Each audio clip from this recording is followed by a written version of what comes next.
इंदौर में कोरोना के चलते पहले ही मरीज और परिजन ऑक्सीजन और जीवन रक्षक इंजेक्शन की किल्लत से परेशान हो रहे हैं। ऊपर से अब सरकारी अस्पतालों में पैसे लेकर बेड देने का मामला सामने आ रहा है। इस पूरे मामले को लेकर आज जल संसाधन मंत्री तुलसी सिलावट, शहर अध्यक्ष गौरव रणदीवे और संभाग आयुक्त पवन कुमार शर्मा इंदौर के सुपर स्पेशलिस्ट हॉस्पिटल का दौरा करने पहुंचे, जहां उन्होंने मामले को गंभीरता से देखते हुए उच्च स्तरीय जाँच की बात कही। दरअसल सुपर स्पेशलिस्ट हॉस्पिटल में पैसे लेकर मरीज को भर्ती कराए जाने का एक ऑडियो सोशल मीडिया पर जमकर वायरल हुआ था, जिससे मरीज को बेड दिलाने के एवज में 60,000 रुपये का सौदा किया गया था। इंदौर के मेडिकल हब कहे जाने वाले इंदौर में इस समय अस्पतालों के कर्मचारियों से लेकर डॉक्टर तक मरीजों को लूटने और ठगने की सारी सीमाओं को पार कर रहे हैं। ऐसा ही एक मामला शहर के सुपर स्पेशलिस्ट हॉस्पिटल में उजागर हुआ, जिसमें हॉस्पिटल में कार्यरत निजी कंपनी का मैनेजर मरीजों के परिजनों को 60,000 में भर्ती करने के साथ बेड उपलब्ध करा रहा था। इस मामले में से जुड़ा एक ऑडियो वायरल होने के बाद अस्पताल में जारी इस गोरख धंधे का खुलासा हुआ। फिलहाल अस्पताल प्रशासन ने एक व्यक्ति के खिलाफ केस दर्ज कराकर मामला पुलिस को सौंपा है। इस पूरे मामले को गंभीरता से देखते हुए जल संसाधन मंत्री तुलसी सिलावट, भाजपा नगर शहर अध्यक्ष गौरव रणदीवे और संभाग आयुक्त डॉक्टर पवन कुमार शर्मा ने सुपर स्पेशलिस्ट का दौरा किया और इस मामले की उच्च स्तरीय समिति द्वारा जांच करने की बात कही।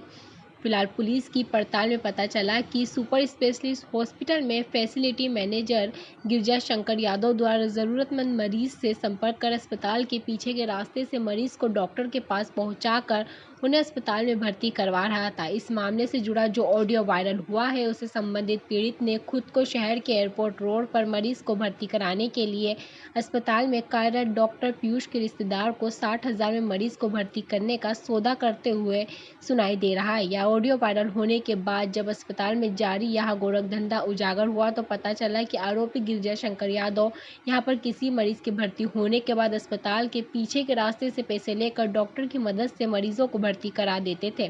फिलहाल इस मामले में अस्पताल अधीक्षक डॉक्टर सुमित शुक्ला भी कटघरे में बताए गए हैं। हालांकि मामला उजागर होने के बाद उनका कहना है कि इस मामले में जो ऑडियो आया था उसके हिसाब से एक कर्मचारी के खिलाफ शिकायत दर्ज कर प्रकरण दर्ज करा गया है। एक बार जवाब दो, बस एक बार बात करूंगा फिर जाऊंगा। वो और था, वो क्या था, नितिन बोरा, उसको बुला लो सर। वो हो गया, हो गया। दूर रहना थोड़ा, बोलो सर। ये जो जिस तरह के हालात बने हैं सुपर स्पेशलिटी को लेकर, इसमें लगातार आरोप लग रहे हैं। क्या हम कोई व्यवस्था में बदलाव करेंगे या हर बार की तरह ऐसा होगा कि छोटे किसी कर्मचारी पर कार्रवाई होगी और खत्म हो जाएगा? देखिए, जो कल एक ऑडियो आया था, उस ऑडियो में एक कर्मचारी जो इस जगह का नहीं है वो कह रहा है कि मैं वहाँ पे दाखिल फैसिलिटेट करूँगा। जैसे ही वो ऑडियो हुआ, पुलिस को जांच के लिए उसे दे दिया है। पुलिस उस पर कार्रवाई कर रही है। जो भी दोषी होगा उस पर कठोरतम कार्रवाई की जाएगी। और यहाँ पे एक टोकन व्यवस्था भी की गई है कि जो पेशेंट आता है उसको फर्स्ट कम फर्स्ट सर्व कर सके। तो वी आर इंश्योरिंग कि बिल्कुल ट्रांसपेरेंट उसमें कार्रवाई हो, और अगर कोई दोषी निकलेगा तो उस पर कड़ी कार्रवाई की जाएगी। सर, क्या अभी तक की फाइंडिंग में क्या समझ में ये पुलिस जांच कर रही है, पुलिस को दिया। सर, क्या हम प्रशासनिक व्यवस्था में कुछ फेरबदल करने की, मैंने कहा ना कि ट्रांसपेरेंट सिस्टम एडमिशन का रहेगा। आप देखिए, जब बेड जितने होंगे उतने लोग लिए जाते हैं, उसको एक ट्रांसपेरेंट सिस्टम बना दिया गया है, टोकन सिस्टम, उसके अनुसार भर्ती होगी। ओके सर, यहाँ पीड़ित से मिला, उसने कहा कि यहाँ बाजार से 6 इंजेक्शन मंगवा गए और 1 लगने के बाद उसकी मृत्यु हो गई, तो 5 लौटाए भी नहीं उसको। देखिए, जिस पीड़ित ने ऐसा कहा मैं नहीं जानता। आप अगर डेट बताएंगे तो मैं कार्रवाई कर पाऊंगा, क्योंकि सरकार की तरफ से सुपर स्पेशलिटी हॉस्पिटल या अन्य सभी सरकारी हॉस्पिटल में सारे के सारे रेमडेसिविर इंजेक्शन मुफ्त उपलब्ध कराए गए हैं। लेकिन सर, एक जी, मुझे आप उसका नाम बताइए। अगर आप नाम अभी बता सकते हैं, नहीं तो फिर अगर आप नाम नहीं बता सकते तो मैं कार्रवाई नहीं कर सकता। अगर आप मुझे नाम बताएंगे तो अगर ऐसा हुआ होगा तो हम तत्काल कार्रवाई करेंगे। धर्मेंद्र चौहान है सर, जिसकी वाइफ यहाँ भर्ती थी, उसी की वाइफ के 6 इंजेक्शन मंगाए गए थे। 1 लगा, उसकी वाइफ की डेथ हो गई और 5 उसको वापस नहीं दिए गए। ये किस डेट की बात है ये मुझे बताना होगा, क्योंकि अभी सरकार ने व्यवस्था की है। तो अगर धर्मेंद्र चौहान जी जो भी आपने बताया, अगर उन्होंने उपलब्ध कराए होंगे इंजेक्शन, उनके इंजेक्शन वापस भी किए जाएंगे। और अगर हमारे पास हॉस्पिटल में उस समय तक इंजेक्शन थे, अगर नहीं दिए गए तो कार्रवाई करेंगे। Thank you. बजे छोड़ दो, मैं सब कर लूँगा। शुरू करें? गौरव भैया, सुपर स्पेशलिटी हॉस्पिटल को लेकर तमाम सारी जो बातें हैं सामने आ रही है। 60,000 में बेड बिकने की बात सामने आई है। प्रशासनिक अमला जवाब देने को तैयार नहीं है। मंत्री जी भी आज दौरा करने आए थे। देखिए, मैं आपके चैनल के माध्यम से एक बात कहना चाहूँगा कि जो भी लोग इस तरह की घटना में लिप्त हैं उन्हें बख्शा नहीं जाएगा। चाहे वो बेड्स की बात हो, चाहे वो रेमडेसिविर दवाई की बात हो।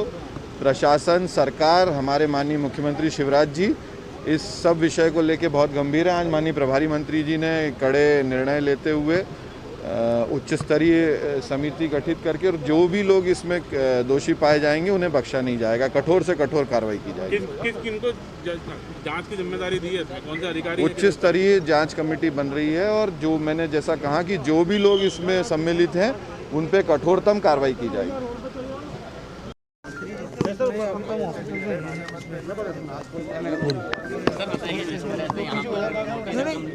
आया है, इसीलिए आया हूँ। कुछ ना कुछ जानकारी लेने आए हैं। कुछ गति आती है जब प्रभारी मंत्री आता है, जो भी करना है उनको सब दुरुस्त करने का जो अधिकारी उसको निर्देश देने के लिए आया था। और जो कल की घटना जो छपी है उसके जांच के आदेश आईजी और डीआईजी से बात हो गई है। उस पर जो भी दोषी पाएगा उस पर कड़ी कार्रवाई करेंगे। सर, यहाँ पर लोग परेशान हो रहे हैं, इतने लोग। सब मेरी बात सुनो, देखो एक बात सुनो, पूरा संकट है यहाँ, क्योंकि शासकीय अस्पताल में सारी सुविधा यहाँ दे रहे हैं हम, रेमडेसिविर भी दे रहे हैं, सब ऑक्सीजन सब दे रहे हैं। पर यह कि जैसे खाली होते जाएंगे, क्योंकि एक बेड की एक 360 ही भर्ती है और वो सबको टोकन बंटवा दिए हैं। इसीलिए कह रहा हूँ सबका भर्ती किया जाएगा, आप निश्चिंत हैं। इंजेक्शन नहीं मिल रहा है लोग? नहीं, सबको मिल रहा, पर्याप्त है इंजेक्शन यहाँ। रेमडेसिविर यहाँ पर पर्याप्त थे। जिसको नहीं मिल रहा, जो भर्ती हो तो उसको मुझे दो, मैं लगवाऊंगा। एप्पल हॉस्पिटल का एक कर्मचारी है, एप्पल हॉस्पिटल का एक कर्मचारी है जिसने यहाँ पे डील करी थी एक पलंग जलाने के नाम पे। उस पर कड़ी कार्रवाई की जाएगी, जांच करके पूरी कड़ी कार्रवाई की जाएगी।